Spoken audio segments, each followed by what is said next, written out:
O advogado Nuno Vieira é nosso convidado às quintas-feiras. Hoje vamos falar do novo mapa judiciário e também do novo Código do Processo Civil. Muito bom dia, Nuno. Muito obrigada pela sua presença. O novo mapa judiciário e o novo Código do Processo Civil podem ser aprovados ainda hoje em Conselho de Ministros. Exatamente. Eu julgo que nós estamos a antecipar aquela que será a reunião da semana. Sabemos que até ao fim da semana o novo mapa judiciário e o novo Código de Processo Civil serão aprovados em Conselho de Ministros após esta aprovação serão anunciadas estas reformas como reformas estruturantes impostas pela Troika. Estruturantes porquê? Eu não considero estas reformas estruturantes, de todo. É só a Troika que considera? É só a Troika. Estas reformas existem porque é necessário acautelar a gestão dos dinheiros públicos, só isto. Estruturante seria uma outra coisa. Estruturante seria definir o nosso sistema judicial. E para que os telespectadores entendam o âmbito desta reforma, eu vou dar um exemplo da Idade Média. Portanto, no ano de 1215, na Inglaterra, foi aprovada a Magna Carta. A Magna Carta impunha, entre outras coisas, o dever de oferecer aos cidadãos a justiça, sem retardamentos.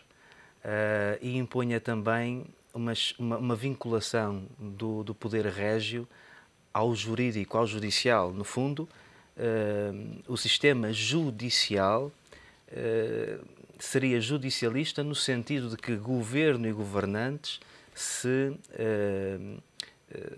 rendiam àquilo que eram as sentenças do mesmo tribunal.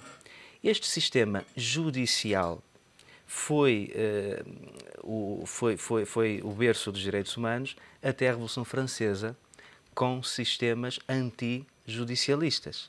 Daí a criação dos tribunais administrativos e fiscais, a criação do Tribunal Constitucional mais tardiamente, e nós herdamos em Portugal esta versão antijudicial.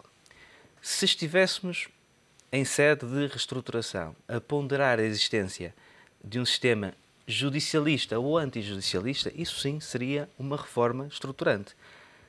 Agora, eliminar comarcas, criar tribunais, anunciar gestores de tribunais, criar novas hierarquias dos juízes dentro dos tribunais, isto não é estruturante.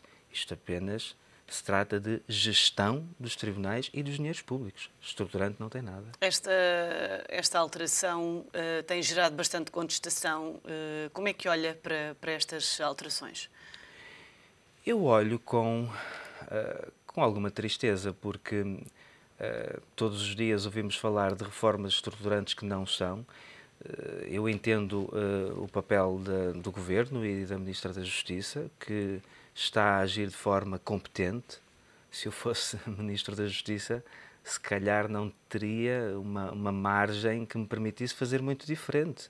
Há uma imposição da Troika e temos que aceitar para poder Isso é uma coisa, ter mas acesso ao crédito. na prática, quais são as implicações que estas alterações acarretam para a justiça portuguesa? Vamos ser objetivos então.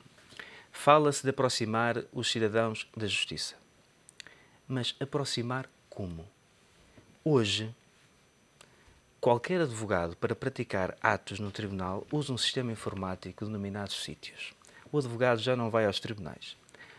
Os clientes dos advogados, os cidadãos, também não vão aos tribunais a não ser para a audiência de julgamento. Se estar o tribunal situado numa comarca ou noutra, não traz maior proximidade, porque os cidadãos não usam fisicamente os tribunais. Há casos, e são de elevada percentagem, em que os advogados usam procurações com poderes especiais. O cliente nem coloca, portanto, o pé no tribunal. Isto acaba por ser uma imagem sancionatória para a oposição e uma tentativa de justificação que não corresponde àquilo que é a verdade. Aproximar os cidadãos como? Aproximar-se-ão os cidadãos se oferecesse uma maior celeridade, se houvesse prazos para os seus juízes. Os advogados no dia-a-dia são vítimas dos prazos, os cidadãos são vítimas dos prazos e os juízes não. Eu dou-lhe o exemplo dos procedimentos cautelares que são denominados atos urgentes. É difícil que no período de férias judiciais um procedimento cautelar denominado urgente tenha julgamento conforme é prometido na lei. Há casos de diversos adiamentos e os adiamentos são, por exemplo, com a justificação agenda cheia. Portanto, passa para a semana seguinte ou para o mês seguinte. E este tipo de... E até quando é que esses atos podem ser protelados? Enquanto a agenda dos juízes não tiver limites, podem ser protelados dentro dos ditames da boa-fé, mas acaba por não haver uma igualdade entre advogados e juízes. Estão constantemente a encurtar-se os prazos, veja-se a lei da insolvência, que encurtou todos os prazos, veja-se o Código de Processo Civil, que vem encurtar prazos, vem unificar processos, mas não diz, em relação aos juízes, que haverá imposição de prazos. Mas acha que esse encurtar de prazos é inversamente proporcional ao acumular de processos nos tribunais e que os juízes têm para atender? É inversamente, nós assistimos, e até já falamos disso há umas semanas, ao contrário do que seria esperado, neste momento as pendências nos tribunais estão a aumentar. Então, de que forma é que, e para terminar, de que forma é que este novo mapa judiciário e este novo Código do Processo Civil podem contribuir para a superação da crise em Portugal? Ou vão ainda acentuar mais?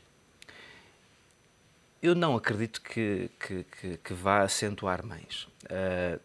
Também não acredito que vá existir grandes alterações positivas.